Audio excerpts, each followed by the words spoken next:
welcome you guys out. Steve Kudrow, right? Cudlow. I'm sorry? There's no R. No R. Okay, I'm sorry. Rob Reiner. And you gentlemen are from Anvil. Yep. One of the biggest notorious bands of all time, almost. Well, okay. That sounds good. I like If you say so, it must be.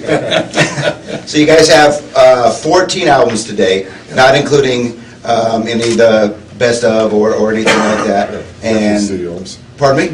14 studio 14 albums. studio Yeah, albums. 14 studio albums. To this date, what is your favorite album that you've ever put out? 1, 2, 3. Juggernaut. Was that the album that you said, all right, this is it, this is the one? Yeah. Yeah, And we really had to stand up and be counted, big time. Yes. And that was our mission, musically. Now, I mean, you know, with all the activity surrounding the movie, right. it's all about movie. We had to balance it. What about the music? Yeah, that's true. That's true. You know, and there was a lot of anticipation for it. People wanted to know what effect that success of the movie had on us. Yeah. Musically. I mean, it's like, let's hear them now. Right. And in 2008, the movie debuted to critically acclaim. Even Rolling Stone gave it huge kudos, which they never, give. They don't like anything. Yeah. Well, it ended up becoming the biggest rock movie, I think. Yeah, Yeah, yeah, and unfortunately, I've only seen bits and pieces of it. I haven't got to see it all the way through yet. Shame on you. I know. I'm sorry. Did you guys see a big resurgence? I mean, you got to go on tour with AC/DC right after it. Well, let's put it this way: we don't have day jobs anymore. Well, that's good. That's good. So, A lot of things and we're switched. living the dream.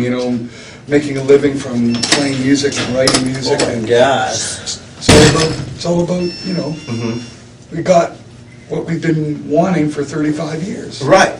So, yeah. Did it work? Yes. So at one point, though, you guys did say, "Screw it, we're gonna have to get day jobs." Well, no, we At one No, time. no, you never had to do that. No. I don't think you We had understand. those. You have day jobs To supplement, to supplement your income. Right. That's why you But do you it. It's just not never like stopped it. It's not like, oh, I'm going to quit music. No, I took part-time work.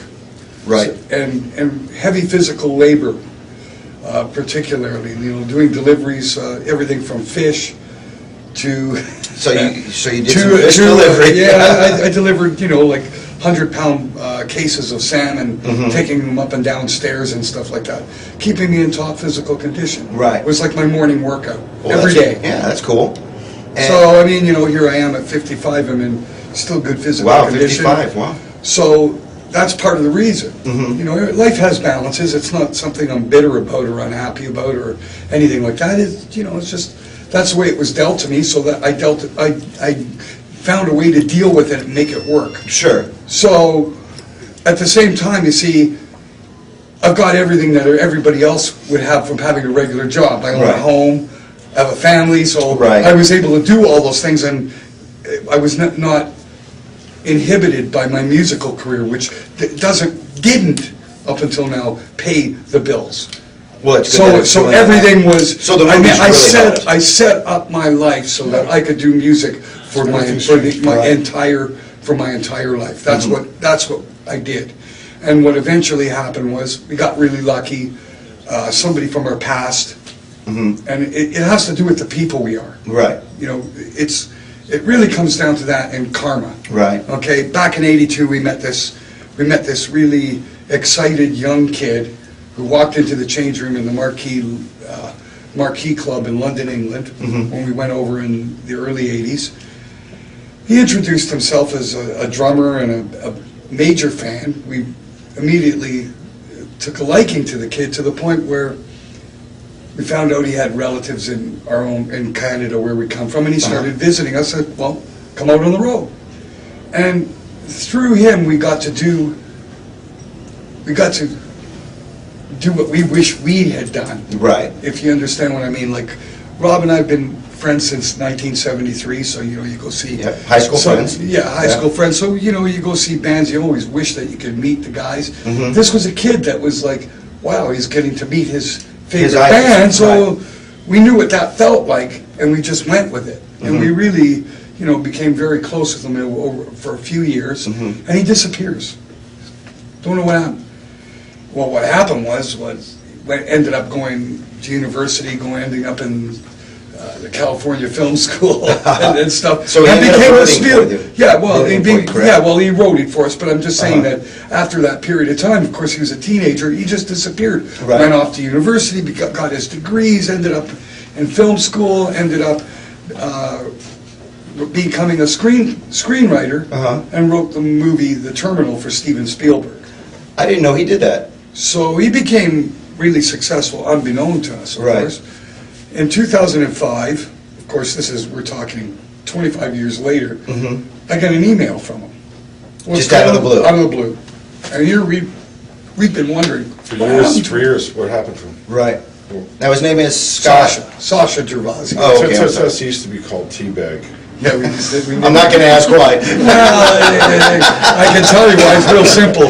He's English, and English people drink tea. There you so go. That's where. Well, There you said, go. where's Teabag? And, he just disappeared. Yeah, he disappeared. But And then he appeared. when he reemerged, he of course discovered that the band at that point had finished doing 12 albums, and Right. he was astonished and actually quite blown away. Of course, he wasn't really listening to metal anymore, Mhm. but he thought, what happened to my old buddies? And when he discovered that we'd continued and listened to all the records, he goes, this is incredible. Mhm. Now, he invited me down to Los Angeles, and I didn't realize what was going on. He's like, in the email says, I'm sending you tickets, and Right. they'll be there tomorrow. I go, yeah, right. Gotcha. Knock, knock, knock. There's the tickets. I'm going, holy shit! I'm going to L.A. Wow. So I get on the plane. I land at LAX, and here comes Sasha driving in a little blue Jaguar that was previously owned by Sean Connery. Oh, jeez. It was like 007's car. Right. So I get into the car, and of course, I'm looking at him, and it's the same guy, but he's a man. Right. You Right. know, this A is business professional. all yeah, around. and it's like, whoa. You knew him as a but- kid, and But the look in the eye and Still the the same feel, guy, same guy. still the same. Mhm. It felt like not a day had passed. uh-huh. And, it's just reigniting of old flame. Right. Friendship was intense. He took me over to this guy by the name of Steve Zalian, Okay. who was involved in the making of Schindler's List. Okay. I didn't really know where I was going or whose house I was at, who I'm hanging You out were just with. along for the ride. I'm in LA, wow. I'm on Malibu Beach, this is awesome, Right. I'm outside with this guy Steve's wife, Elizabeth, washing her dog, and Steve and Sasha went into the kitchen to make coffee. And Steve goes, who's this long-haired freak you brought over to my house? Well, that's Lips from the band Anvil. This is a band that's been around for many, many years, and the guy's in his 50s, and he's still at it. Mhm. Really thinks he's going to make it. And he goes, that would make a great movie. And that just went ding, like that in Sasha's mind. He went, But it's a window of opportunity. Right. This was an incredible window of opportunity that Sasha recognized immediately. Being the people that we are, we were, and the band that we are, we're always ready. Right. Always in the midst of doing something, preparing to do something. It's what it's really all about. It's not about waiting for things to happen. You It's make making things them happen. Right. Life is 99% of life is actually being there. Right. To do it. Mhm. That's what our philosophy is. So when Sasha came to me a week after I visited him in L.A., and he sat me down at his uncle's place in Toronto, where of course we live, and we used to pick him up and take him out on the road from. Right. Here we are 25 years later in the same house, and Was it just like it always been? it's just like it had always been, and Yeah. it just turns to me, I'm making a movie about it. I flipped out. I mean, I freaked right out. I mean, it's like, I could see the flash bulbs and the red Right. carpets. This is a big time. It's not a guy with a video camera. This is a Hollywood guy. Right. Who's been successful. This is really serious. He goes, okay, well, what are you guys, what's going on? What are you doing? I go, well, we're about to go out on a tour. Good. What else? We're going to go record an album. Good.